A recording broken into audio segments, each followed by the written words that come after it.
What is up? What is up? How's everybody doing? Welcome back to the Sleep Intuition channel. I am your host, Patrick Vallejo's. Today we're diving into the Karen Reed trial. I found the testimony of Dr. Daniel Wolfe to be very disingenuous, to say the least. And I'll tell you why I think that. And then I'll get your opinion.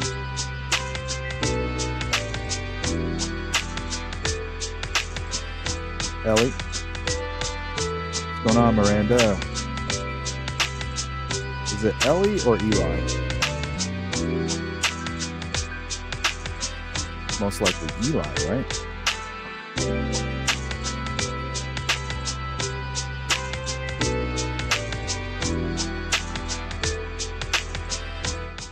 All right, let's turn that down a little bit and jump right in.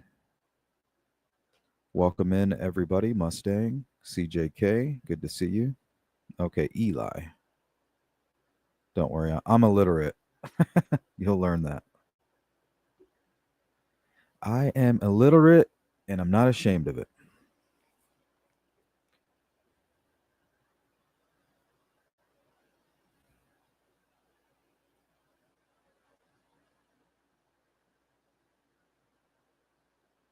All right, where should we begin?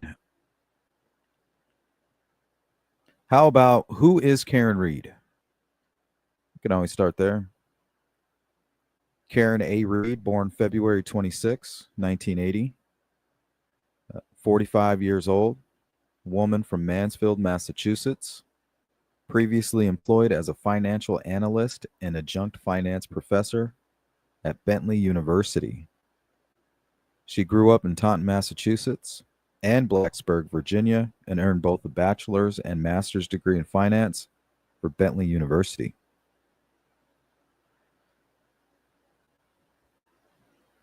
So she ain't no slouch.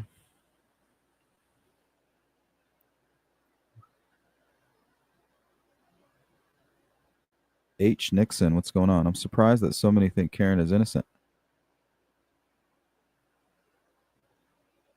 I see blatant drunken rage, maybe not intentionally hitting him, but knowing fully well that she did hit him. Yeah, I think it was an accident. I think that she hit him. I think she put it in reverse. She meant to put it in drive. I think she was drunk.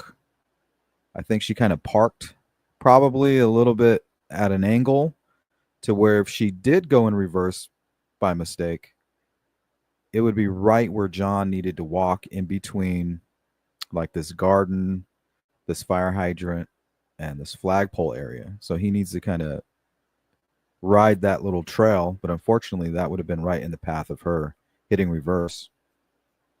And maybe she didn't even know she hit him.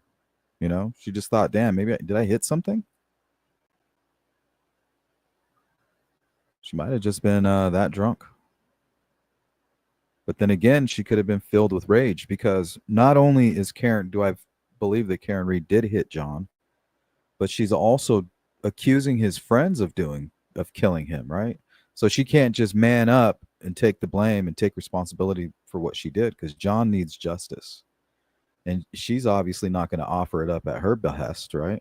She's a very smart woman. Like I said, she's no slouch. She's like, what's done is done, and there's no reason for me to go to prison over this.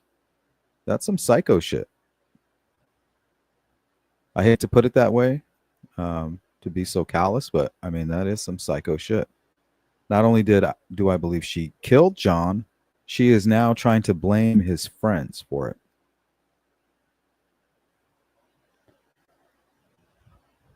Which adds that, another layer of darkness to it all, if you ask me.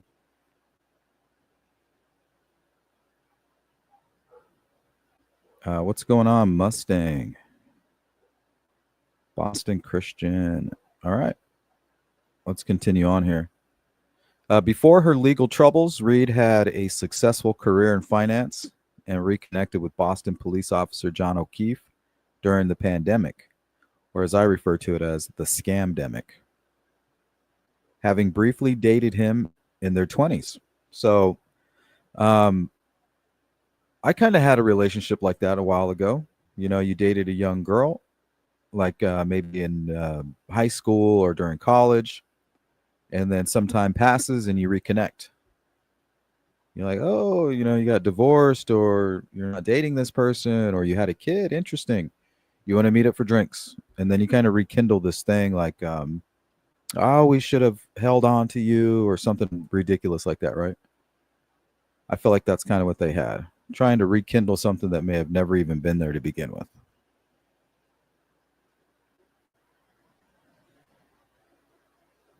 Welcome in, Courtney. What's going on with you, CJK? I am well. Hope you're well. Miranda says hit and run, vehicular manslaughter.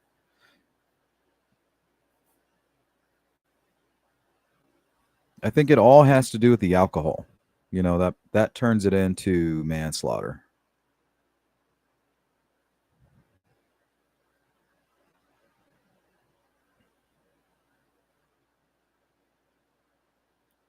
I think the ultimate question is, did she know she hit him? Because that's the murder. That's the second degree murder right there. If she's like, I knew I hit him and I left him there, that's murder. Knowing damn well he would have froze to death. Or even just hitting somebody. You don't know what happened. He hit his head pretty hard.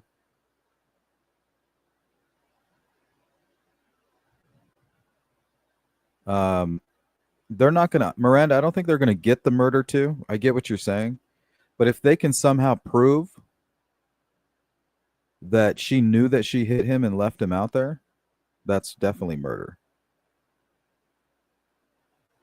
You know, manslaughter is when you accidentally hit somebody and you may not know it, and you've been drinking, or you have a passenger inside the vehicle and you crash, they die, and you've been drinking.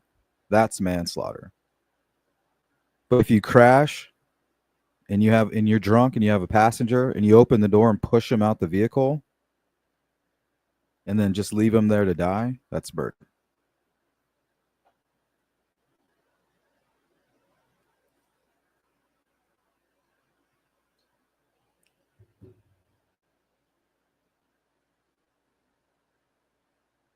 Yeah, if you pass up an opportunity to give life-saving aid to somebody um, after you're the one that caused it, could definitely be considered murder.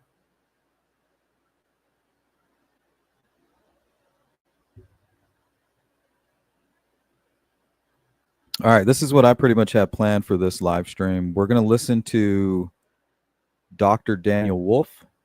He's a crash reconstruction expert. We're going to listen to most of his testimony. It's very long, so I kind of cut it up, took out some pieces in between where they took recess when they would approach the bench. I tried to cut all that out and just leave the meat and potatoes.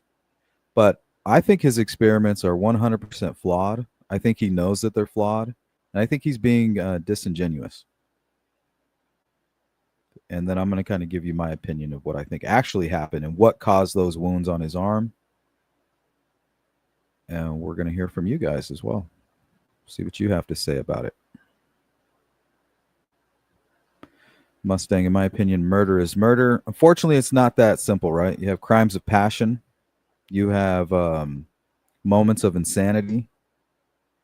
You have things like manslaughter, where you don't intend to kill anybody, you just reckless, right? Your reckless behavior resulted in a death. And because of the reckless nature of it all, you get like manslaughter.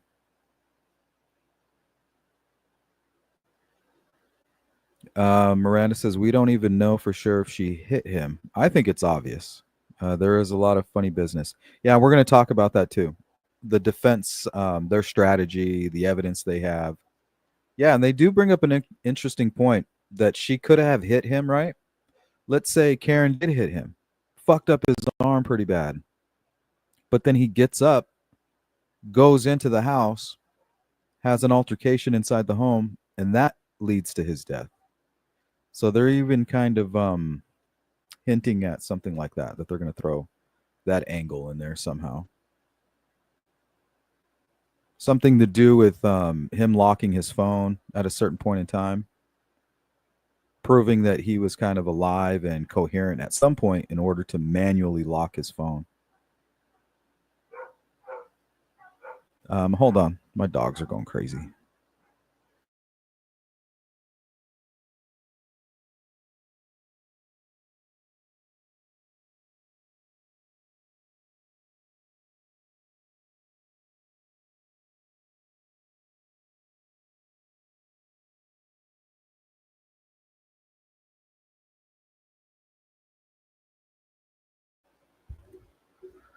They hear me talking in the garage and they're like, what the hell's that? Very forgetful. He got blistered on cross examination. Yeah, I haven't even seen that yet. I've been extremely busy. That'll probably be part two. Maybe he was trying to call 911 but was unable to, and it resulted in his phone locking. Could be. All right, let's finish up on this overview here and we'll get started. Reed is accused of killing her boyfriend, John O'Keefe, a Boston police officer, on January 29th, 2022, by allegedly hitting him with her SUV during a snowstorm in Canton, Massachusetts, and leaving him to die. She faces charges of second-degree murder, manslaughter while operating under the influence, and leaving the scene of an accident causing death. Reed has pleaded not guilty, and her defense argues she was framed by law enforcement in a cover-up, claiming O'Keefe was beaten inside a fellow officer's home and his body was dumped outside.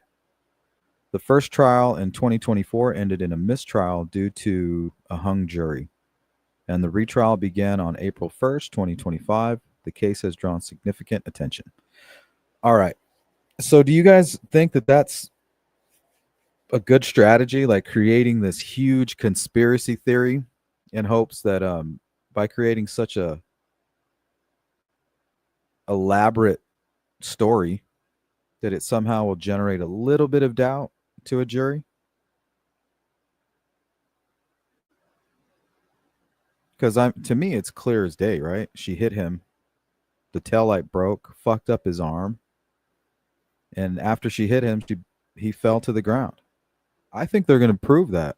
I think it's obvious that that's what's happened.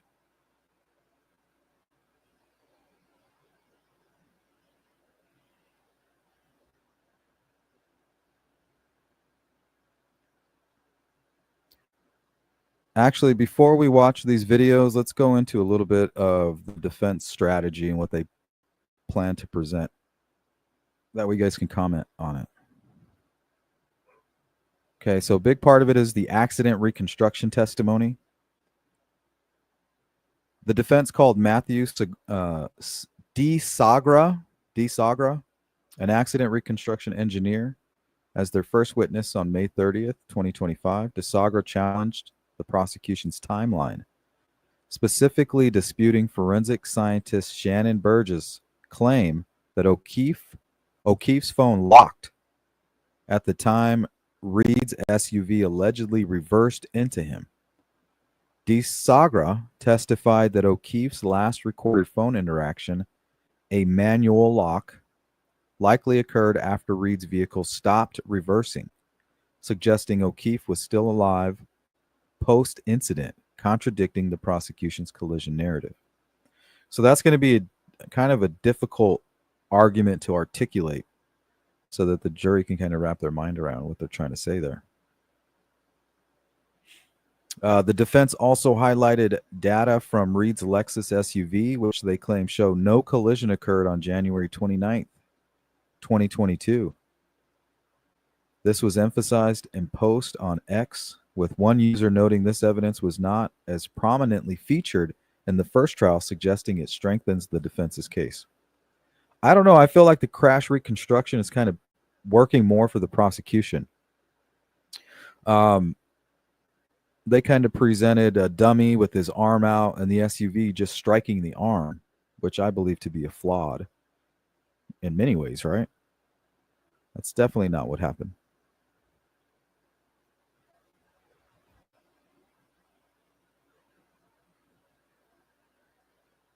Defense attorney Alan Jackson cross-examined prosecution expert Judson Welcher, an accident reconstructionist, about his methodology and conclusions. Welcher testified that O'Keefe's arm injuries were consistent with being clipped by Reed's SUV. But the defense elicited concessions that Welcher recently altered his presentation after discussions with prosecutors, and that his firm, ARCCA, were paid $325,000 by the prosecution. The defense also pointed out that the medical examiner found no broken bones in O'Keefe's arm or leg, challenges the idea of a high-impact collision. Well, the thing is, the video that we're going to see here, they were only driving, I think, between 7 and 20 miles per hour. So if the impact is just enough to break the taillight and then shove the shards of broken taillight into John's arm while kind of spinning him and throwing him to the ground, that may not register on the vehicle. It's enough to kind of create those scratch-like stab wounds on his arm while simultaneously throwing him to the ground. He bumps his head, knocks him out. He's already drunk. And then the storm, nature, which is the biggest monster out there, killed him. The freezing temperature.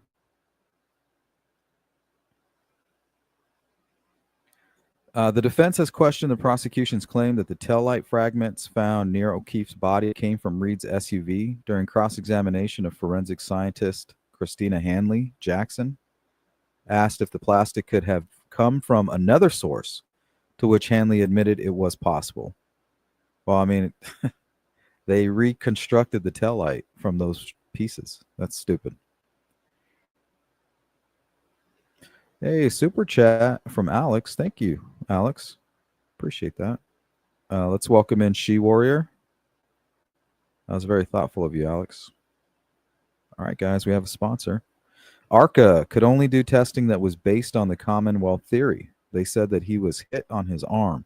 Yeah, which is bullshit. He's hit on his arm. Welcome in, Sensei. He definitely was hit on his arm, but his arm, in my opinion, was then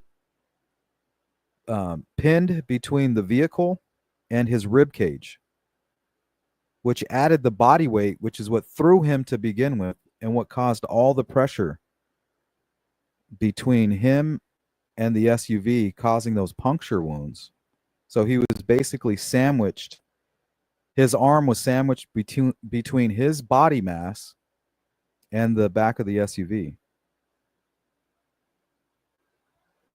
So he did get hit directly in the arm, but the defense, their expert, is trying to remove the body weight, almost as if the arm was just dangling out in front of him. That's just ridiculous. And I still haven't really seen anybody call it out, but like I said, I haven't seen the cross-examination. This will be part one.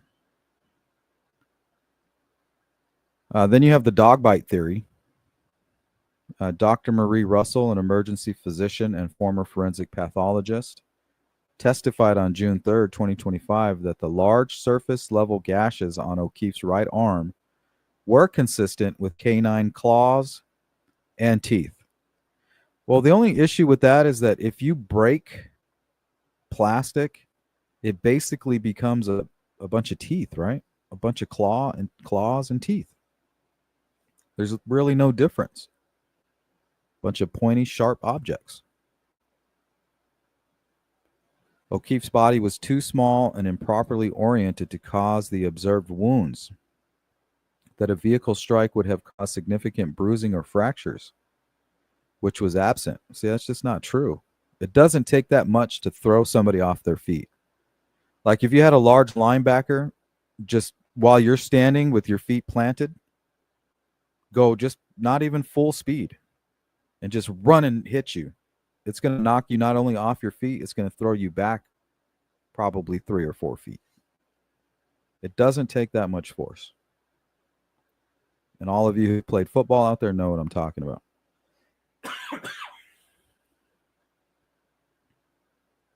Yeah, I mean, broken shards of plastic are basically teeth.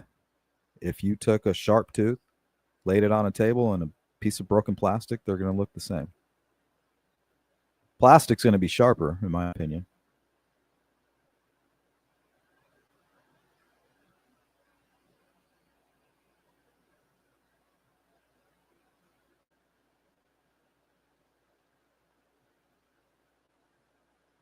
Yeah, I'm sure the weather had something to do with a lot of that. DNA is pretty finicky.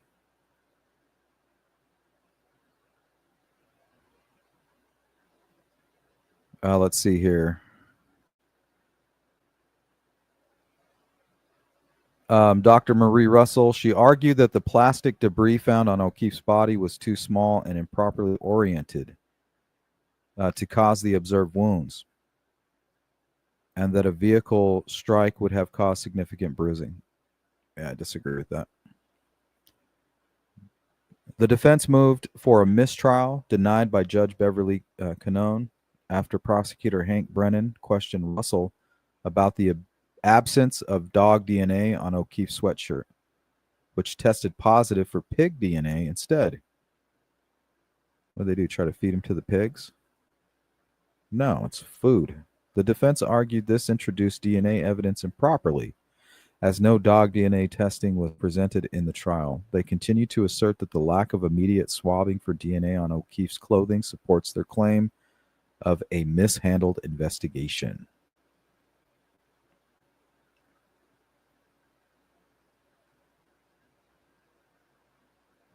All right, let's go ahead and jump into part one. And this is going to be Dr. Daniel Wolfe. And here's just a brief introduction of him. Let me put him up on the screen here. And if you guys cannot hear it as soon as I play, please let me know right away. If you could, if you don't mind.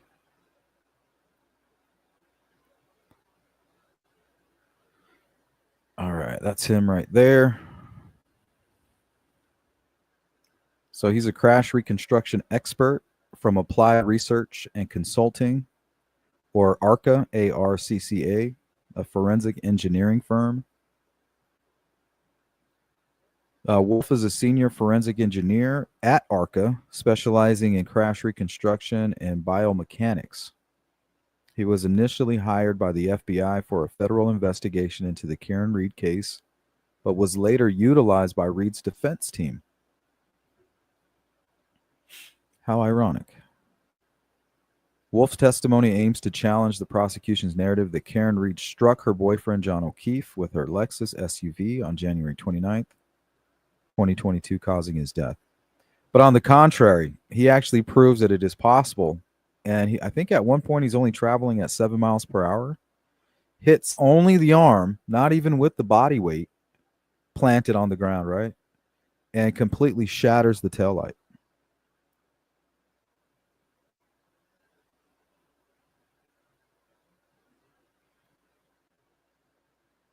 During the first trial, Wolfe testified that the damage to Reed's SUV taillight was inconsistent with striking pedestrian like O'Keefe. He suggested alternative causes for O'Keefe's injuries, such as a fall or an attack inside a home. Yeah, it's consistent with an attack by police officers inside of a home with help from K9. It's like the bias is just written all over his face. He analyzed that and on every expert's face. I don't care if you're on the prosecution or the defense. It's fucking bullshit. You're paying these guys to tell your side of the story. This guy was paid over 50 grand.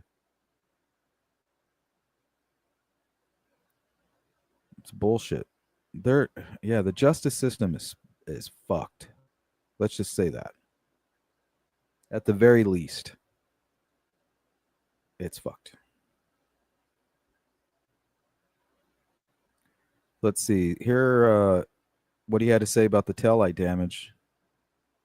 That it was inconsistent with hitting a person. Let's just hear what he has to say personally. My time to appear at the proceeding. Travel. Correct. Travel testimony. Yes, sir. So the form, Mr. Jackson. Sure. What about now? Have you been paid any additional sums by the defense specifically for your undertaking that you're testifying about today? Somebody comes in and says, nonsense, free Karen Reed. And then says, not a troll. Trust this. That's yes. funny. About how much have you been paid? I think when I spoke to accounting, I think they indicated it was around $50,000. Okay. Let's talk about laboratory test B, as in Bravo. What's up, Frank? If I may have just a moment, Your Honor. Sure. What was different about lab test B as opposed to lab test A? So the tests were essentially identical aside from the speed increase going from 10 up to 17. Okay. Let's take a look at the next slide. Just so I'm clear, Doctor, I want to make sure I'm on the same slide as you. Is this slide 35 pursuant to your notes? This is slide 36. 36, got it. Okay. We could be a little bit more brief, I think, because is this similar to the 10-mile-an-hour test just within? Real quick, let's go to Sensei. It says, remember that ARCCA were first hired by the FBI in this case. I just literally said that, Sensei. But are you saying that he worked for they was hired by the FBI and just couldn't do it? Karen Reed, he just knew that she was innocent and now he works for the defense. Is that what you're trying to say? He just morally knew that she was innocent and he believed in his work and analysis so much that now he's on her side? Increased velocity? Correct. Okay. What about the purple? These people are taillight hired. on the right? They're up for sale. So again, that is a thermal image depicting the temperature profile of the right tail light that was tested. And I'm sorry, go ahead. I was just going to note that the average temperature profile of the tail light here in this test was approximately 30 degrees Fahrenheit. Is that below freezing? It is, yes. Yeah. And the ATD, the test dummy, if you will? Yes. Is it also clothed? Correct, yes. You may notice a difference in the sweatshirt color. We put on a new sweatshirt in this test. Was it also an exact replica of the sweatshirt at issue worn by John O'Keefe? I'll ask it a different way. How did it compare to the sweatshirt that was worn by John O'Keefe? It was made by the same company and had the same material blend as the previous test and the one that Mr. John O'Keefe was wearing. Next slide, please. What are we looking at here? So this will be a video. You will see, much like you did in the other one, where the taillight will be accelerated up to 17 miles an hour, impact the arm. And one of the things you'll see is actually an artifact of the test, if you will, where the taillight, due to the fact that the impactor stops at the end of the stroke, that force actually causes it to decouple from that polyurethane foam that we use to adhere the two. Okay, so here, this is why I think he's being dishonest. Because he knows damn well that John O'Keefe's arm wasn't sticking out like this. He had a glass in his hand and probably was bent at the elbow with his upper right arm pressed against his rib cage. So he doesn't even run a test where the mass of John O'Keefe takes the blunt of the force with his arm being sandwiched between his rib cage and Karen's SUV. He doesn't run that test one time, and he knows damn well that's exactly what happened. But if he runs that test, he's going to prove the prosecution's point. So he plays dumb, and he conducts all these scientific tests and experiments, and not one time does he put the body mass on the other side of his arm. The arm is always just flailing and dangling out in front of John. Fucking stupid. What do you mean by decouple? What does that mean? So It's dishonest. As I mentioned, it once the linear impactor reaches the end of its stroke, it stops instantaneously, and the force of that stop just caused where we adhered the two together, just caused it to detach, basically break away. So in essence, it doesn't matter because we only care about that. Remember, we're talking about that short duration of time, that 10 milliseconds. So once it breaks, it's already reached a common velocity to the taillight. Okay. Can we go ahead and go to the next slide, please?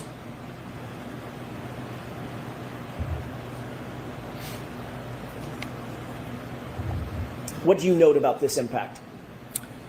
So one of the things you'll see is kind of that dust cloud that you see. Again, that's all the particulates from the expanding foam that we use. So that's kind of what you see in the background there, kind of going over kind of the arm and the taillight there. Do you note more damage? So remember, if he's hit by the taillight, he's also hit by the SUV. So once he punctures the back taillight, shatters it, now you're going to have these sharp knives pressed up against him and then pushing him into the snow, throwing him as the vehicle backs up against him. Those sharp pieces of plastic that are remaining intact with those points on them are now going to be pressing into his arm. His arm is going to be moving location. It's going to be moving around. And that's why you're going to see the different directions of the scratching. Mo Hippie Show Me says Karen Reed is factually innocent. Okay. Why don't you give me one fact in the comment section and we'll talk about it. Or less damage to the taillight at 17 miles an hour versus the 10 mile an hour test? There is more damage, yes. Let's go to the next slide, please. What are we looking at here? So you're looking at a top-down view from the high-speed camera. You'll see the taillight enter from the left, impacting the arm at about 17 miles per hour. Okay, go ahead and play it. Yep, we have a super chat here. Sorry, having difficulties. Super chat not letting me post the YouTube link. The first 32 seconds are Karen Reed's dad speaking. Gotcha.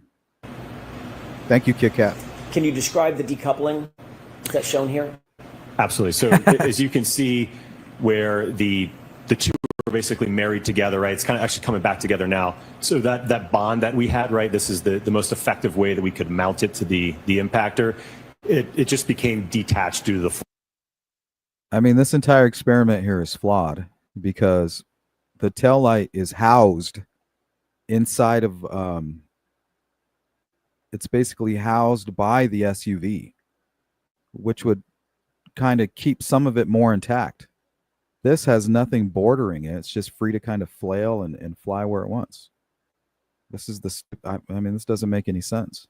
Force of that impactor stopping at the end of the stroke. Understood. Next slide, please. What are we looking at here? So in this slide, you're looking at another high-speed video. This is just a side view. Again, you're going to see the taillight enter the frame from the left, impacting the arm at 17 miles per hour. Is this in slow motion as well? This is in slow motion, correct? Not really. Let's go to Mo Hippie Show Me. Why don't you do actual research on the case and then you'd know like the rest of us? Oh, so you're part of some cult. Oh, okay. No, thanks.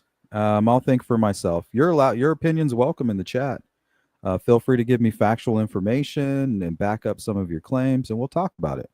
But I'm not interested in joining your cult. But you have fun with that. Real time. Okay.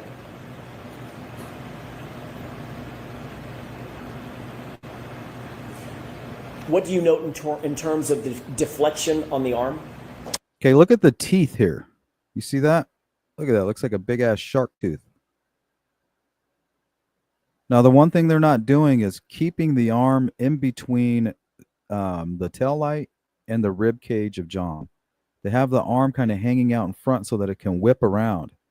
But the truth is, I believe John's arm was first pinned between his rib cage here and the SUV, and then pushed and thrown. But while he was being pushed and thrown, these sharp teeth right here were kind of poking into his arm and scraping him while he's being tossed and spun.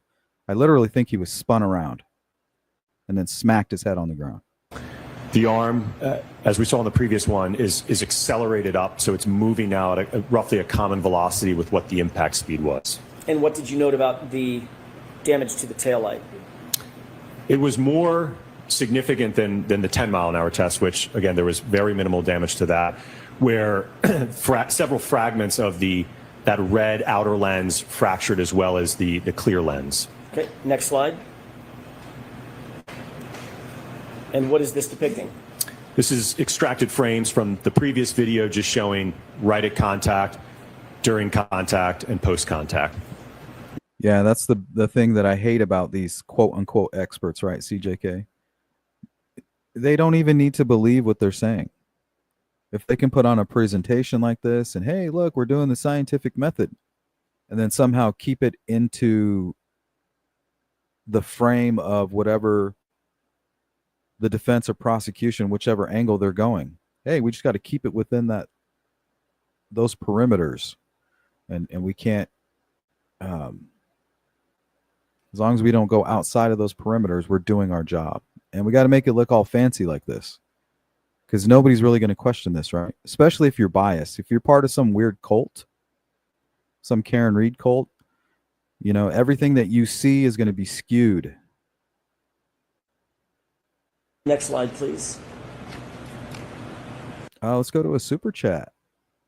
The link that applies is the normal chat. First 32 seconds of that video. Please check it out. Link is from, yes, actually send it to my email, sleuthintuition@gmail.com. What is this a photograph of? This photograph is depicting the damage to the taillight. We're going to watch that right now, Sensei. At the conclusion of the test, where again it's missing fragments of the outer red lens. I will note that the interior diffusers. Let's go here. You're obviously a cult. You didn't come in here with any respect. You didn't come in here with an open mind. You didn't come in here with any efforts of having a dialogue or an adult conversation. You and a group of your cult members came in here and started trolling. That's your legacy now. So when we block you from here eventually, because I can always see how these things escalate, that will be your legacy. Mo Hippie Show Me was just some weird cult member that came into the Sleuth Intuition channel and began trolling with some of her buddies and then got blocked, and we forgot all about her. And plastic components are intact in this test. When you say intact, what do you mean? They are not damaged or broken. At all? Correct, at all. Next slide, please. What is that a picture of? Another photograph showing the taillight post-test. Again, no damage to the underlying diffusers in terms of being cracked, shattered, or broken. And what did you note in terms of the damage to the outer acrylic, the red piece? It broke into a few fragments, and I think on the next slide I depict those in a photograph. Let's take a look at that. What is that? So this is a photograph depicting the collection of the fragments post-test. I will note there's one clear piece, one red piece, another clear piece, and then there is one more red piece in this bag. So the outer lens broke into approximately 4 pieces in the 17-mile-per-hour test. There you go. Kit Kat. sleuthintuition@gmail.com. And I'll point out one other thing just because you can see it in the photograph. This is that 3D printed bracket that we used to bolt it onto the linear impactor with the foam on the other side that mounted it to the taillight. Thank you for that. Next slide, please. What is this a picture of, or pictures of? This is a side-by-side comparison showing a depiction of the 17-mile-an-hour test impact to the test taillight, comparing it to that of the subject taillight. Were you able to reach any conclusions or opinions as to whether or not the damage to the subject taillight on the right is consistent with striking an arm at 17 miles per hour? It's inconsistent from a damage perspective. What's the basis of that opinion? the test that I've just showed you all. Was that testing that we've just talked about conducted in accordance with the scientific literature and generally accepted methodologies that you've earlier described? Yes. Is the damage to the right rear taillight consistent with striking John O'Keefe's arm at 17 miles per hour? Let's go to Betsy Ross. I haven't watched this trial. Is there a consensus here on her guilt or innocence? Honestly, Betsy, we don't really believe in consensuses over here. You're allowed to have your own opinion. This isn't some cult channel. Honestly, I'm not sure. The evidence to me is clear as day that she hit him. Did she intend to? Did she know she hit him? Was she mad? Did she leave him out there to fend for himself? That's the question. The only reason people are defending, in my opinion, Karen Reed is they've joined some kind of weird cult. You know, there's a certain kind of people out there that hate the government. They hate law enforcement. And we're not pro-police or pro-prosecution by any means here. We're just pro-common sense, honestly. And we're pro-doing the research ourselves, looking into it and coming up with our own opinions. We don't need to, you know, I've not one time have I brought the sleuth crew into some channel and was like, Karen Reed's guilty, and then just started trolling them and telling them that they're idiots and that they don't do their own research because they don't think like me. It's like people are allowed to have their own opinions, and if they don't agree with you, it doesn't mean they're being vindictive. It doesn't mean they're calling you stupid. It just means that they don't agree. Whatever happened to that? Everybody just being happy, not, if we don't agree, that's fine. Let's talk about it. Maybe I can agree. Maybe you can convince me, because I'm definitely open to it. But if you ask anybody who supports Karen Reed to give you any proof, they say that she was set up. Do you know how ridiculous that is?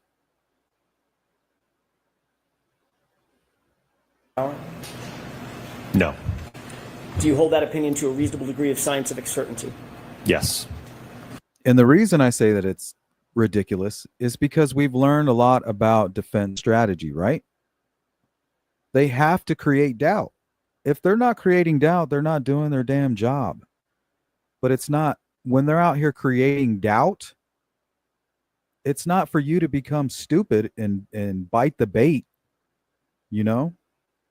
Just because they're dangling a worm on a hook in front of you doesn't mean you have supper.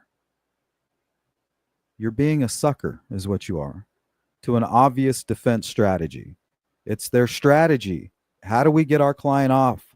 We have to create doubt. We need third-party suspects. We need this. We need that.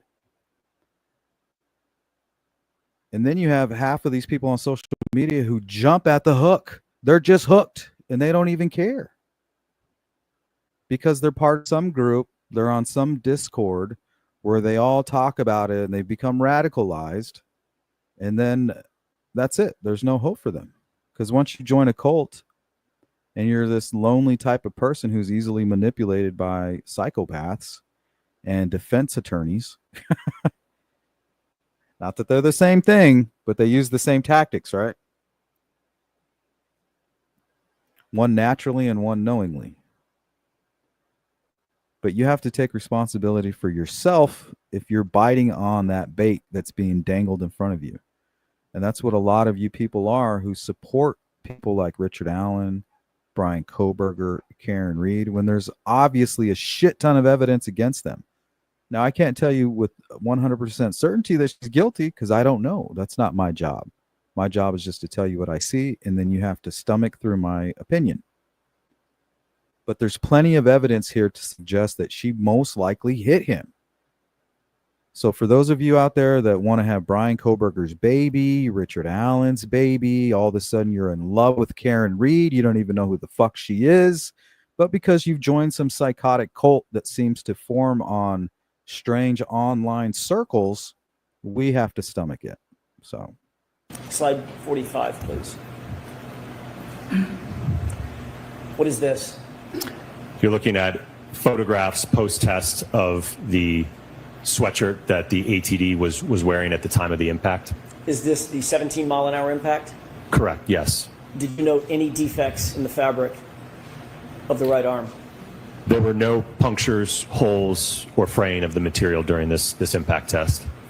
Based on this testing that you conducted in this case, is the damage that you saw of the shirt that John O'Keefe was wearing consistent or inconsistent with the shirt that's on the ATD? It was inconsistent compared to the sweatshirt that Mr. John O'Keefe was wearing. Based on that, do you have an opinion or a conclusion as to whether or not the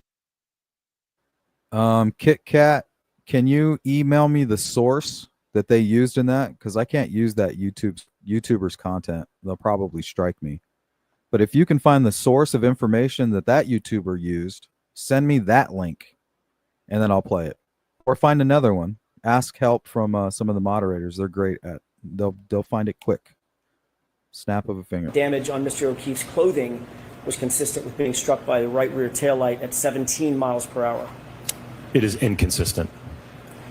Next slide, please. Let's go to H. Nixon. You always point out confirmation bias, Sleuth. A large amount of Karen Reed supporters, as well as Richard Allen supporters, really just hate law enforcement. And that is their dog in this fight. Absolutely. You know, there's definitely patterns. That's kind of our thing here, right? We just kind of find all these patterns, point them out, and ask the question, does it even matter? Do these patterns mean anything? But yeah, you have to identify the confirmation bias within yourself, because you can still work with it, right? You can say, okay, there might be some substance to my confirmation bias, but I do need to understand that that's what it is. Confirmation bias. You know, this part of my theory or this flaw in my thinking, you need to be able to remove the confirmation bias and then look at it from a different angle. And then if you want to add the confirmation back into it, you can. You need to be flexible until you have your facts. Because everybody says science, believe the science. Well, science used to believe that the world was flat. Science is changing every day. Every day the science is changing and being proven wrong. That's what science is. It begs to be proven wrong. So you don't rely on science. You show the science. You show the equation. You don't say, oh, well, the scientist said this. No, that's what the scientific method is. It means you show me the equation and I can reproduce it. That's not what this is. So going back to these terms that we've talked about, this is the acceleration trace of the 17 mile an hour impact test. And you can see that we reach a peak acceleration at around 5 milliseconds. And that's at about almost 270 Gs. You said 270 Gs? Correct. Or 217? 270. Thank you. 70. Did that have any significance on your analysis? Leah says there are too many what ifs or maybes in this case for me. Let's see. Defense evidence. What are some of the what ifs or maybes? Now, the biggest what if or maybes for me, leaning towards the innocence of, would probably be investigative missteps. Missing video footage, 2 minutes of library footage, 15 to 17 clips from O'Keefe's Ring camera, 42 minutes of Sally Port video of Reed's SUV. Remember the whole group of people hanging around over there by the taillight? They could have easily have been collecting pieces of taillight, right? So you have people who are connected to the victim in the murder conducting the investigation. To me, that's the biggest thing that they have, right? Snowplow GPS data, O'Keefe's belt. So those are some what ifs. What are your what ifs? Yes. What was that? Well, we can use that to estimate. Obviously, we can integrate that to get the speed, but we can also estimate the force applied to the taillight with that information. Can we go to the next slide, please? What is the delta V as it relates to the 17 mile an hour lab test? So you can see. Let's go to Jason real quick. I can't know for sure what happened, but most likely Karen Reed committed the crime. That's pretty much where I'm at. Like, she hit the guy. Why? Did she know? in most manslaughter cases that I've seen and covered on my channel, whenever there's alcohol involved, the person has remorse, but somehow they tell themselves like, well, if I was drunk, it was a kind of an accident, but I knew I shouldn't have been drinking. But if I didn't really mean to hurt this person, why should I go to prison? So I'll lie about it. Let me finish the comment. Committed the crime, but has been stitched up by law enforcement when it comes to evidence presented. When you say stitched up, do you mean they've been kind of putting their thumb on the scale, kind of helping the evidence a little bit? Is that what you're referring to? Again, the arm initially at rest is accelerated up, increasing in speed, and it reaches just about 16 miles per hour, so reaching nearly a common velocity with the taillight at about 8 milliseconds in time. Next slide, please. Did you conduct additional tests other than the 2 lab tests that we've talked about? Yes, sir. Describe just in general, and then we'll talk in more specifics. What were the tests that you undertook after the lab tests? So we conducted 2 tests with a suspended ATD arm that was impacted by an exemplar 2021 Lexus LX570. We then conducted a test where the arm was then... See, in my opinion, all these tests are completely flawed. There might be one test where they actually put the mass attached to the arm, but not behind, not between.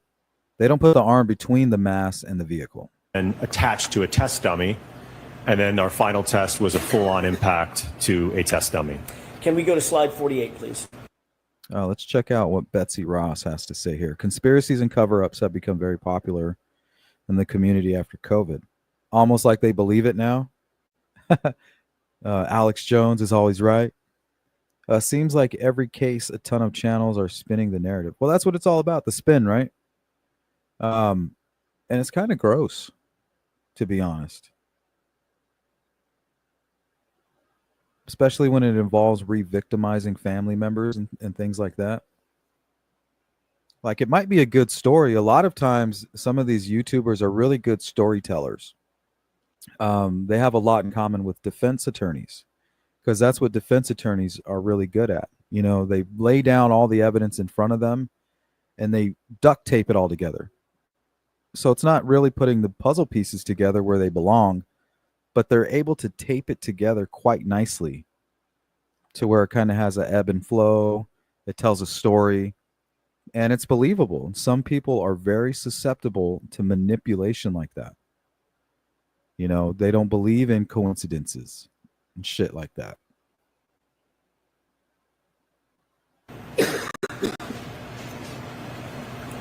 What are we looking at in this slide? This is the exemplar 2021 Lexus LX570 that was utilized during this test program.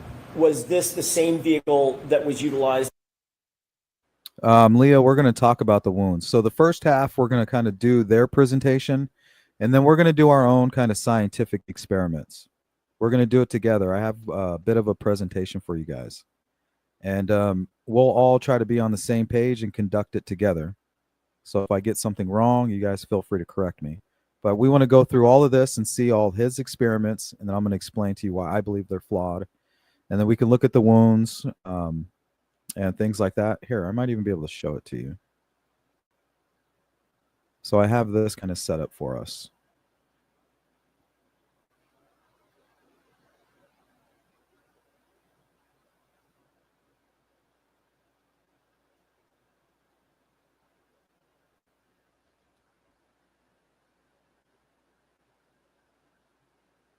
Bring this over here.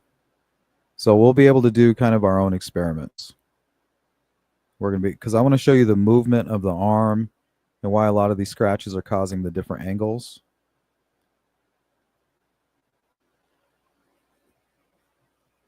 We're going to have the actual broken tail light as reference, along with John O'Keefe's actual arm. So viewer discretion is advised there. It is a bit graphic.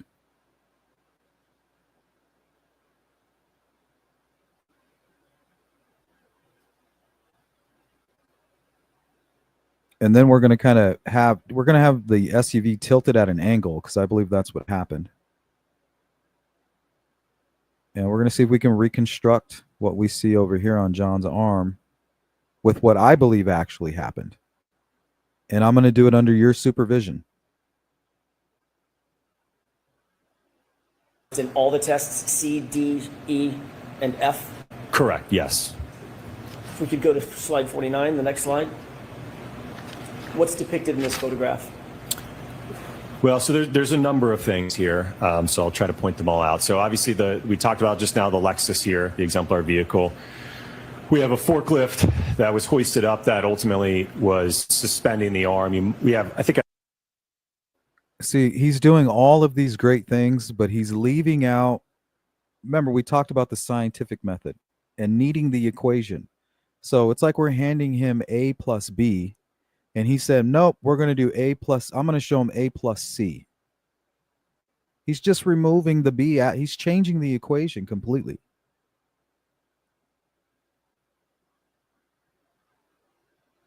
And if anything, he's just going to help the jury understand how easy it is for an arm to bust that light. But the part that he's leaving out is the weight of John's entire body pressing back up against the taillight. Here, it's just kind of swinging out. There's nothing there. But when you plant a 200-pound man with his feet planted, that adds to it as well. Not only just the weight, but the fact that his feet are planted on the ground adds to it as well. I have an additional photograph that shows it close up. And it bothers me because I know that he knows that, but he's giving them this what appears to be a scientific presentation, but he's leaving out the most key piece of information, which is the fact that John O'Keefe's entire body was between him, his arm, and the SUV, and he's leaving that completely out. That's dishonest. But the arm was suspended from the forklift at the correct height to interact with the taillight. We have our high-speed cameras set up under this umbrella. There's another one over here. Another thing you'll note is we brought out the chest freezer when we were installing these in the Lexus to, again, keep them at that steady state temperature for as long as possible. And he's trying to confuse everybody, right? Oh, the temperature of plastic. Yeah, it's gonna make a difference, but not really that big of a difference, right? So he's trying to avoid simple missteps or allowing the prosecution things that he knows the prosecution will point out to the jury. So he's trying to be proactive, like, we kept everything the right temperature. You're not going to be able to berate us on that. But none of that shit even matters if he's not putting the placement of John in the right position. It's just kind of like fog for the jury at this point. If we could go to the next slide, please. What are we looking at in this photograph? So this is the approximate position that we plan to have contact occur in these tests. So as you can see, the forearm is in contact with the lift gate and the quarter panel taillight. Let's go. Welcome in Desert Ghost says, guarantee you can't break that taillight with your arm and not have a broken arm or other body damage. That's not necessarily true, because I believe he was hit in the elbow. The elbow is one of the hardest places on your body. It's actually, you can train in self-defense to block by pointing your elbow basically in front of your face and have your attacker punch directly at it. It will break their hand. You won't even feel it. So if he was hit directly in the elbow, which I believe he was, and I think we're going to be able to prove that today, we're going to try to at least help you guys understand what I'm seeing. If you're hit directly in the elbow, it's not going to break your arm. It's going to break the taillight, especially anywhere between, 7 and like 10 miles per hour. It's not going to take a lot. All you need is enough to break the taillight, have the broken shards of taillight puncture the arm, spin you around, and cause you to bump your head on the ground. It doesn't need to obliterate you. You're not being killed by the impact. You're just being wounded on the arm and thrown to the ground in a violent way. It doesn't take a whole lot to do that. Now, the question is, did the person who did that to you, did they leave you out there to die? Along with the elbow. Why did you choose this configuration for the arm, the forearm, the hand, the elbow? It was based upon my review of Dr. Welcher's work, and that he did through his static and dynamic test or paint test that this is how the arm was roughly oriented when the alleged contact occurred. What were you trying to replicate in? See, this test is flawed from the beginning. He didn't do his own test. He started right where somebody else left their mistakes. But the problem is, he knows that. I know that he knows that. He is being dishonest here. He knows exactly what he's doing right here. So I'm hoping in the cross-examination they tear him up about it. Positioning the arm this direction, this way, as it relates to the SUV. Well, I think as I stated earlier, it was to understand, okay, let's get beyond just simple geometry. Let's go to Desert Ghost again. Right, but that's a theory. There is zero evidence. No, today we're going to do our best to show you what I'm referring to. And we'll get to that. I'm going to help you see it the way that I'm seeing it. And then you can determine whether or not you agree or disagree. Geometry, aligning things, what happens to the arm, right? What are the accelerations? What's the damage, right? What we want to answer some of those other questions that Dr. Welcher didn't answer. Does this? So I'm going to strike the last part of that answer. Let's go to Sensei. He has to do the experiments that the prosecution put forward. They are the ones saying he doesn't have to do the same experiments. He's doing experiments to prove what caused those wounds. He can't do the same experience as the defense. They have different narratives. He's doing the complete opposite. He doesn't have to stay within that. He's telling the jury, no, it's not what the prosecution is saying. Look at this, jury. This is actually what happened. So why would they conduct the same tests? Does this configuration align with your understanding of Dr. Welcher's alignment of the arm? Roger says the cuts were on his forearm, not his elbow. No, that's not true. I'll show you right here. That's his elbow right there. Is that not his elbow? This whole bone right here is your elbow. Where your lower arm and your upper arm meet is an elbow. The elbow's connected to the... And this is where I believe the impact started, right here. So maybe we'll just take a quick break and I'll show you what I'm trying to do here.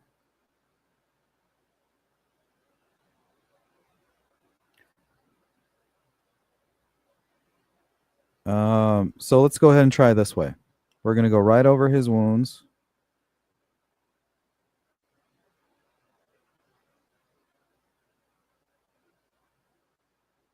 Notice how everything's like in a straight line. That's because the vehicle was backing over him. See that? This is proof that the vehicle was pushing against him and pushing him. That's why you have these long scrapes right here.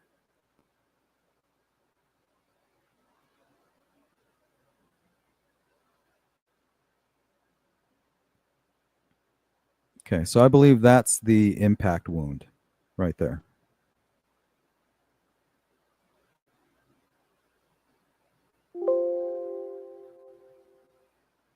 Okay, we'll bring it out here. We'll shrink it to size. We'll put it right where it belongs.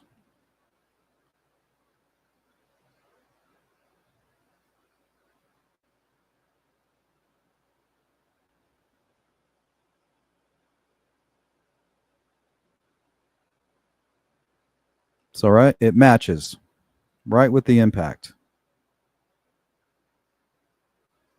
Okay, and that's why it kind of looks like it's going in every direction, because that's the initial impact and you have broken shards pointing in every direction.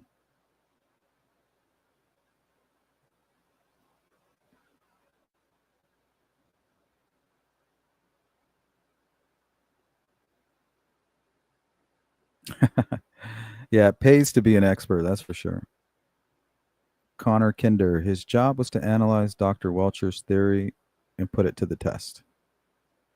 Yeah, that's what I'm saying. They're both wrong. And he knows that.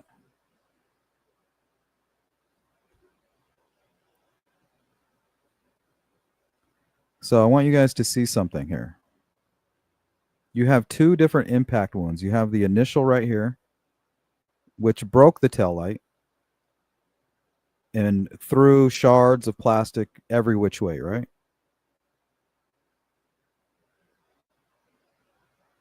Which is definitely consistent with why there were no broken bones, because it hit him right in the elbow, like right here in the bone area. Now, if he was struck somewhere here, like in the forearm area, it would definitely have been easier to break a bone here.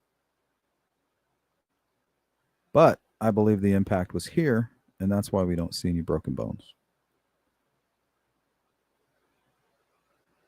Okay, so let's attach that wound to the arm before we do any moving.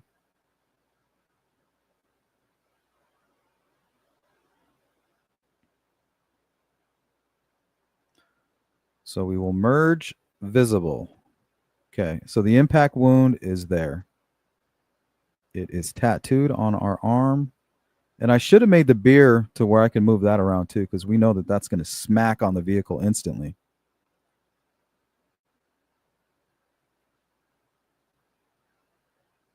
Okay.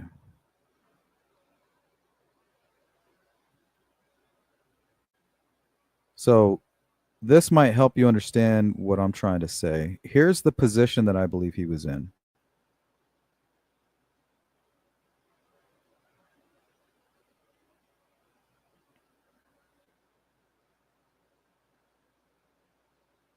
Because when you pull in right here, the road kind of turns and it causes the SUV to be at an angle pointing towards the home. Well, right here is like a garden. There's a crate. There's a fire hydrant and a flagpole. So he has to walk between the SUV and all of this shit that's over here on the side of the road. If she, for whatever reason, accidentally puts it in reverse and hits him, so I'm thinking something like this.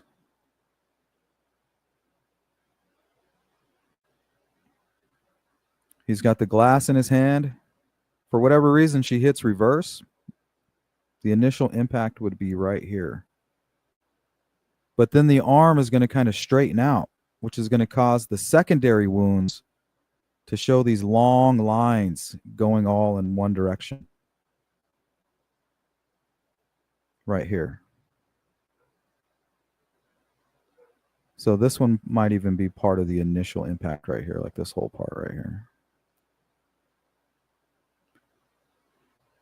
But these long lines and these ones down here at the bottom are from when the vehicle, from after the impact, and when the vehicle began to push John's body and throw it.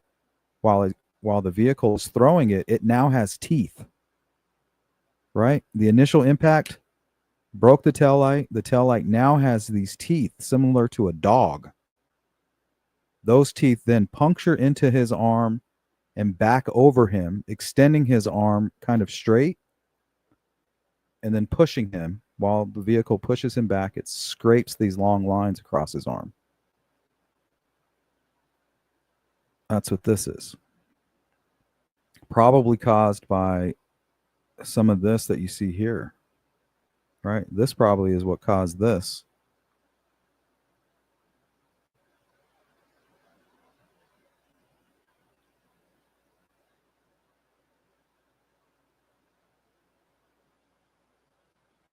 All right, let's go to the chat real quick. Sensei Sleuth, it is the defense witness role to rebuild the claims. Yeah, I agree what you're saying, but what I'm telling you is that the prosecution is flawed. The defense knows that it's flawed, so he's taking advantage of that. He's like, "Hey, I'm just doing what the prosecution is saying," but he knows deep down that that is flawed to begin with. He's just eager to oblige them. Like, okay, hey, I'm not the one that said it. He's not going to help.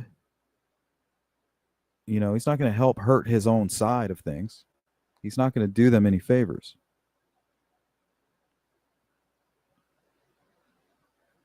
Yeah, I'm a little distracted right now, Kit Kat. Even if she did hit him, there is overwhelming amount of reasonable doubt. 3 witness for prosecution admitted to lying on the stand. Trooper fired for behavior. Yeah, that's what I don't understand. I wish the defense would just like rely on that. I think they can get her off on a technicality. That's their best bet.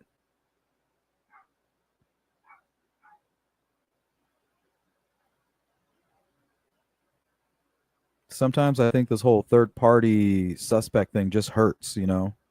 It seems too elaborate, far fetched. Sometimes I think the jury responds negatively to that, you know?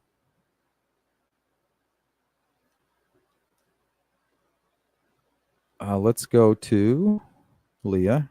The elbow is a joint, connects the radius, ulnus, humerus. Those are bones. Yeah, but those are the dense parts of your bones, Leah. You know all the names, you should know that. Right? That's not where you typically receive a break.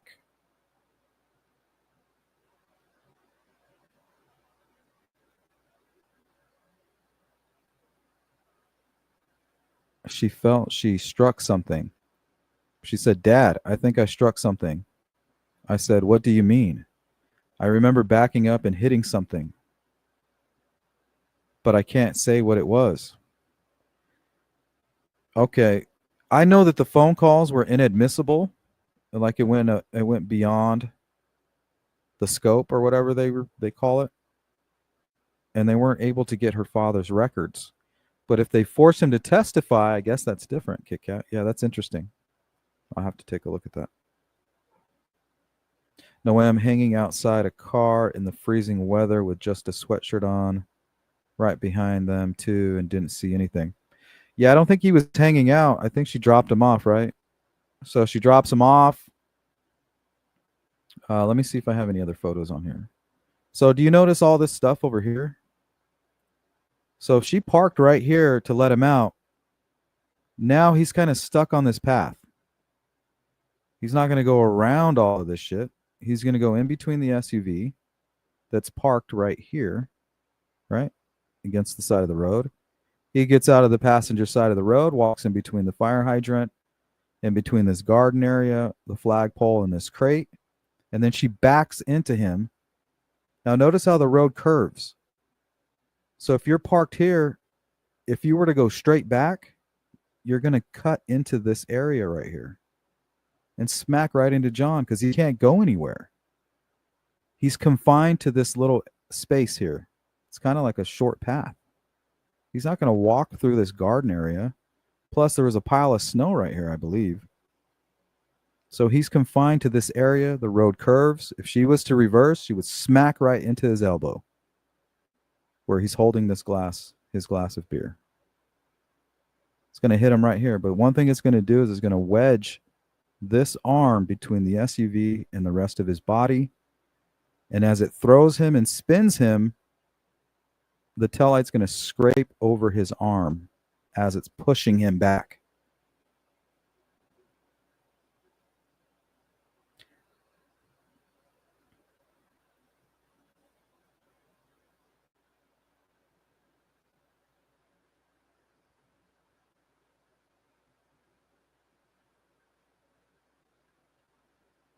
Okay, let me get back to the video, and if we have time, we'll get back into some of that. As it relates to the vehicle. Existing. May we approach, Your Honor? Yes.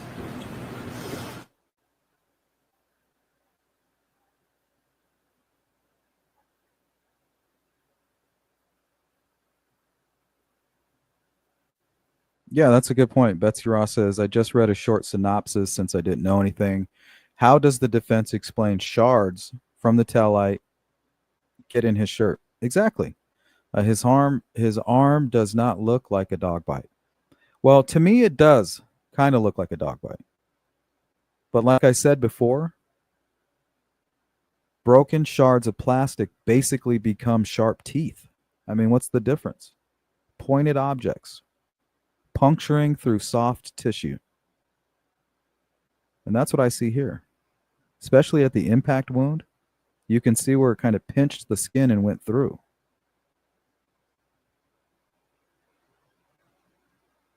To me, that's pressure. That's not just the arm flailing out like Dr. Wolfe is trying to. Oh, but Dr. Wolfe, right? Hey, the prosecution, I'm just going off where they left off. Hey, they're the ones that said this. He's just eager to agree with that because he knows that that's flawed.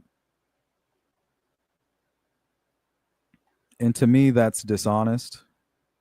It's just the way I feel about it.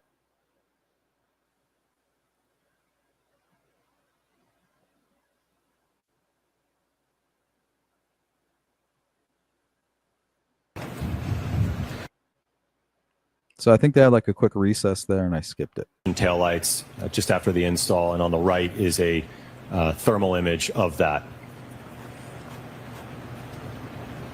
And if I may just point out with the temperature. So one of the things you may see here is that due to the reflective chrome here, he's like, check out my thermal cameras, bro. It's so scientific. This is just an artifact of that being really reflective. So when we look at the average temperature profile of the taillight for this test, the average was approximately 17 degrees Fahrenheit for the taillight. Was it important in this testing to account for the temperature variance of the taillight assembly? Yes, absolutely. And I will note we certainly strive to maintain that. One of the things you actually may see in this photograph on the left are these pellets on the ground, and that is due to the fact during the installation process, one of my colleagues was positioned adjacent to the taillight fixtures, applying a compress of dry ice to help mitigate any heat transfer during the install process. Let's move on to the next slide. What are we looking at in this overhead view? This is it's a drone video, so you're going to see the Lexus accelerate from left to right, impacting. Yes, we've talked about that, Leah. I mentioned that at the beginning of the live stream. The thing is, though, his services are for hire, right? The FBI hired him, and now the defense is hiring him as well. Now, you could, if you have enough money, if you have $50,000 and you would like to conduct an experiment, you can also hire him. The hybrid suspended arm in the area where you could see the umbrella. Can you use your spotlight and orient us? Where are the vehicles and the testing locations? Yes. So the Lexus is starting here. You will see it accelerate in reverse with the hybrid arm suspended in this area here. Okay. Is this a video or just a still shot? This is a drone video. Let's go ahead and play that.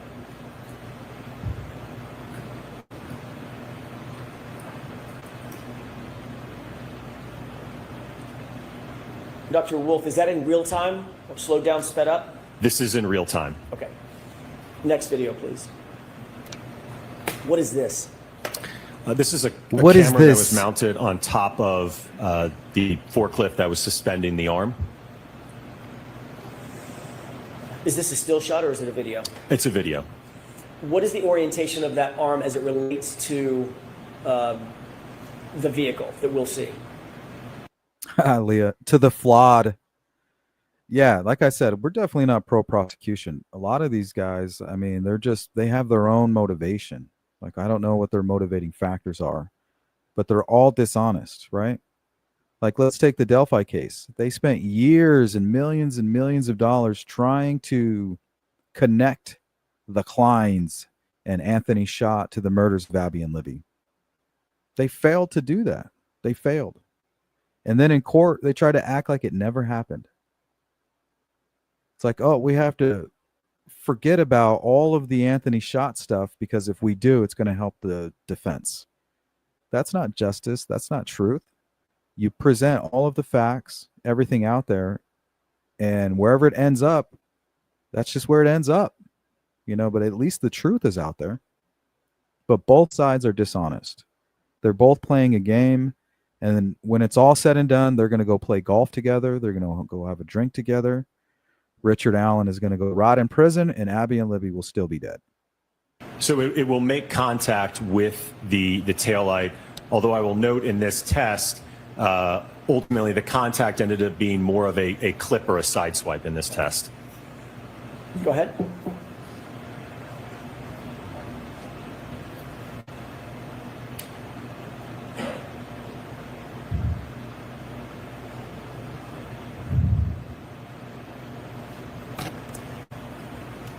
Did you see the impact area? It's quick. Right. What did you mean when you said more of a side swipe or a clip? So I think the next couple of videos will help demonstrate that. Let's move on to the next one. What are we looking at in this video? Or, I'm sorry, in this photograph. So this is going to be a high speed or a slow-mo video. You're going to see the Lexus come in from the right and then move across the screen to the left. And you'll see contact occur between the taillight and the arm. Okay.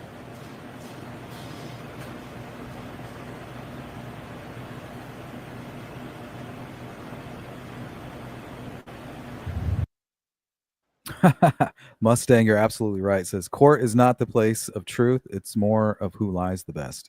Yeah, it's like, how can we exploit the ignorance of a jury who's just been introduced to this case? Because that's how we pick them. We don't want anybody that actually knows anything about the case, right? Because they might have bias. So we're going to get 12 completely inexperienced people who may not know anything about what's being presented. And then they're going to make a decision about something that they have no ideas. They have no clue about. Now, which side can exploit that the best? Usually, guys, it's the prosecution. You know, they have the full power of the state. You know, it's definitely stacked against the defense. And I don't think the defense cares. They play to that, you know. It's good business. Win or lose.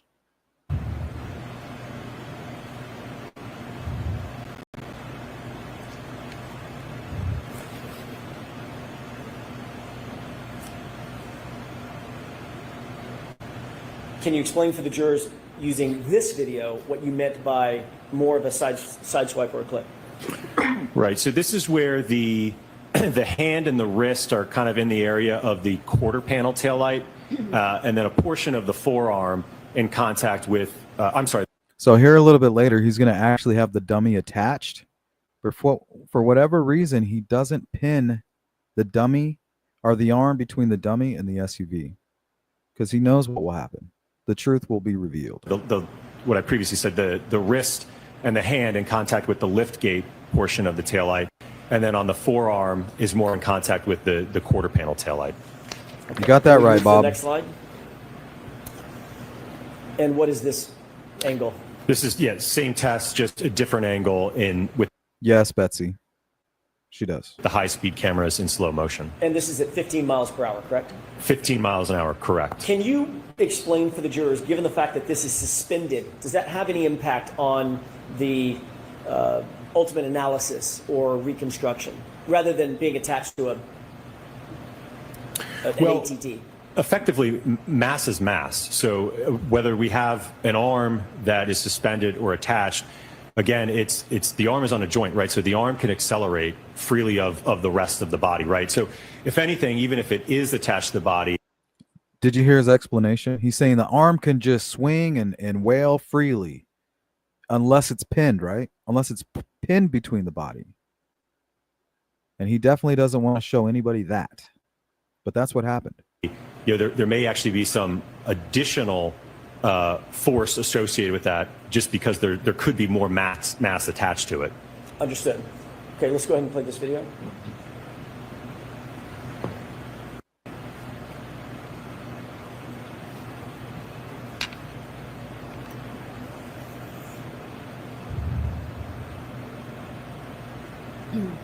See, they have it impacting the wrist. Like, why are they doing that? How is that helpful?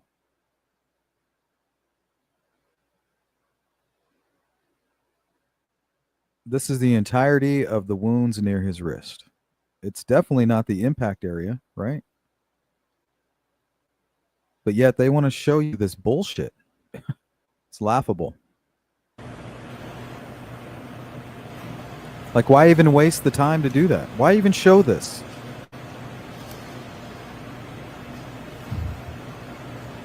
Can we go to the next slide, please? It's just fodder. What are we looking at in these three photographs? So you're looking at, on the left, starting from left to right, just at contact, and then just after contact, and then post-contact. So as I mentioned, you can see that in this first one at contact, again, we don't have, the hand isn't and the arm aren't positioned as far out on the previous test. and the hand is in the area and the wrist of the lift gate taillight with part of the forearm in contact with the quarter panel taillight. And as you saw in the video, essentially the arm just kind of just moves out of the way of the vehicle as it comes by. Understood. Next slide, please. What are we looking at here? This is a photograph of the test vehicle subsequent to the test, depicting the, I'll say, lack of damage to the taillights.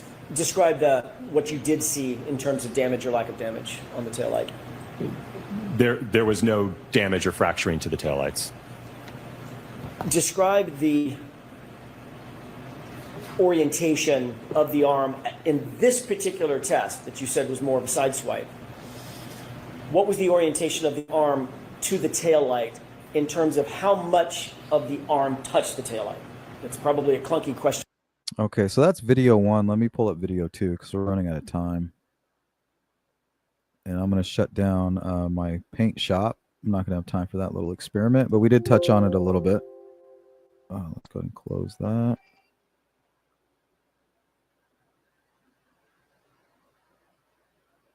Got too many windows open. Okay, part 2. Almost a bouncing effect. So when you have something that weighs 6,000 pounds striking something that's much, much lighter than that, it can actually cause it to accelerate up to a greater velocity than the impact speed. Next slide, please. Test E, 24-mile-an-hour impact test. What is that?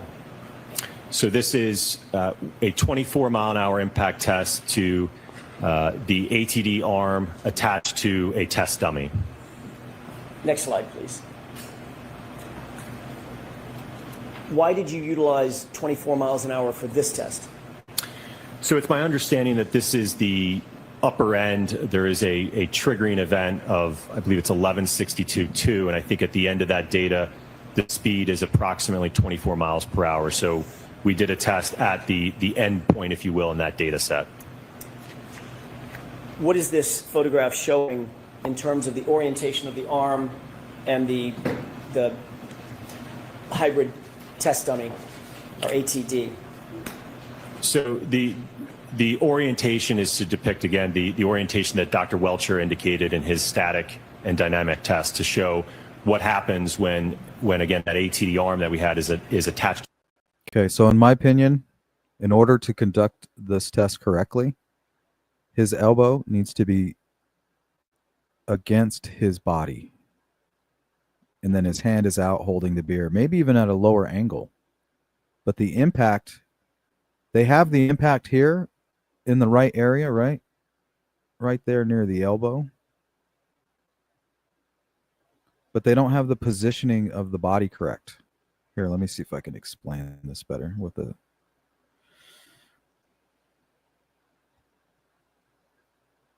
We'll pull out the old trusty snipping tool. Okay, so the arm needs to be actually like at a 90-degree angle. Maybe even like at a 40, like this. Or more down at an angle like that.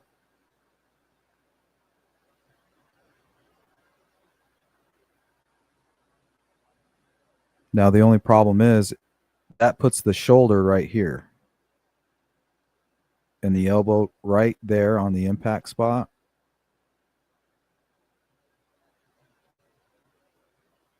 So if his shoulder is right here, that means the rest of his torso is also right here. All right, his other shoulder would be over here. And his head like somewhere over here. Now that would pin the body, that would pin this arm between the body and the SUV. But if you notice, I don't know why they have the arm extended. It doesn't make any sense. To a test dummy and is struck at 24 miles per hour. Next slide, please. Yeah, very weird. I don't know why they're doing that. So this is a thermal image of the taillights just after the install with the average temperature at about 30, just over 33 degrees Fahrenheit. Next slide. And what are we looking at? So you're looking at a top-down drone video with the Lexus.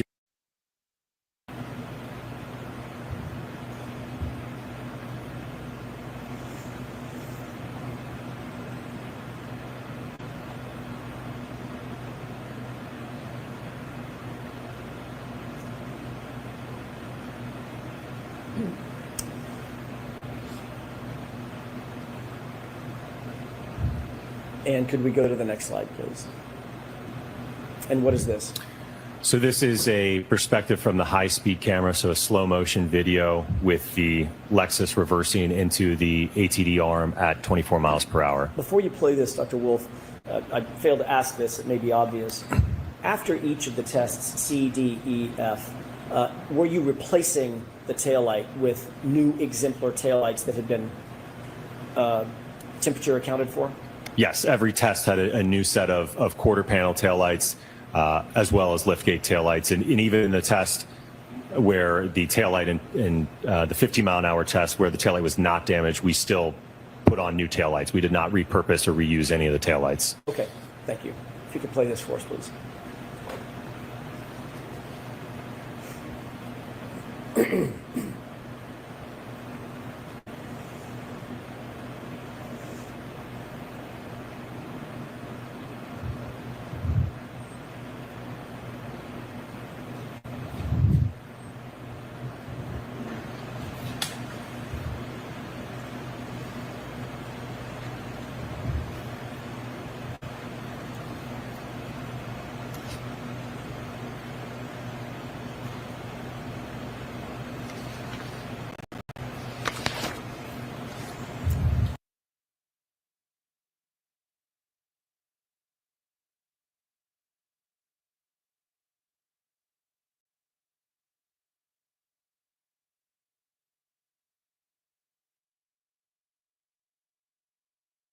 All right, guys, what do you think? We ran out of time. Bobo the Gray says because the CW is now claiming it was a side swipe. Yeah, I don't think so.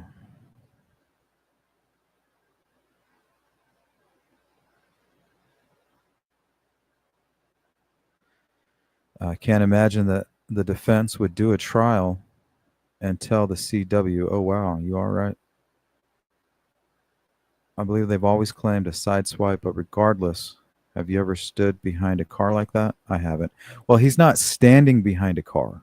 He's walking behind the car. That's what I was trying to show you guys earlier. Here, maybe we'll finish with that.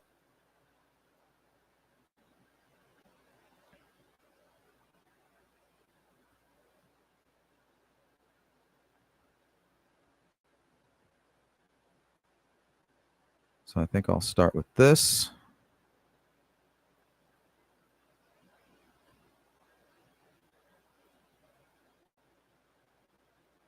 Okay, so if Karen Reed parks her vehicle right here next to this fire hydrant, right?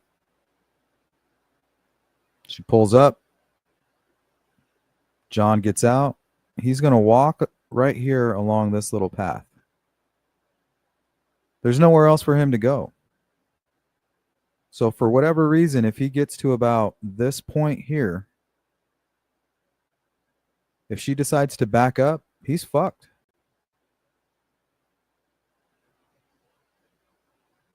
Right? He's just walking. He's not hanging out.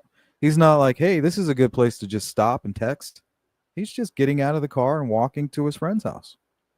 She's dropping him off. I don't know if they're fighting. She might have accidentally put it in reverse. Maybe she has her purse in her lap and she's looking for something. Accidentally puts it in reverse. Thinks she's going to peel off, right? She's mad, peels off, but instead of peeling off, she just, bam, smacks right into John. And at this angle here, the vehicle is going to pin his elbow against his upper torso here, right here against his rib cage.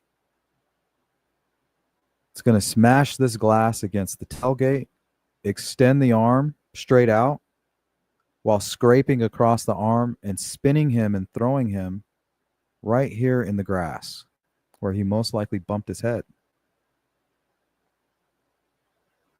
So he's not hanging out.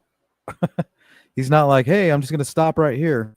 He's just literally getting out of a vehicle, walking into his friend's house, and gets ran over.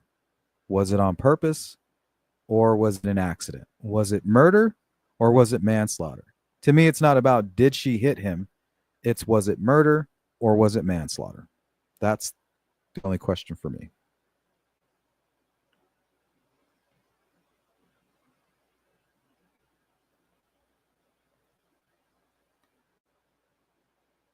I want to give a special thanks to Alex for the super sticker, Kit Kat, and I'm going to try to find that interview.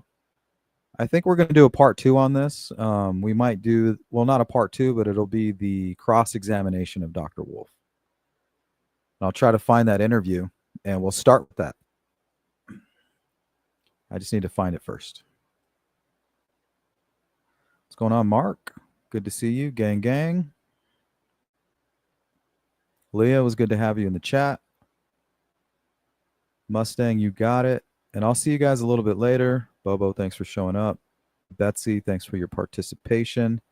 Bob, appreciate that. Mark. We did have a couple trolls come in, but that's good. I didn't block anybody. Desert Ghost, thanks for participating. But guys, that's all my time. And I got to go. Take care. Peace.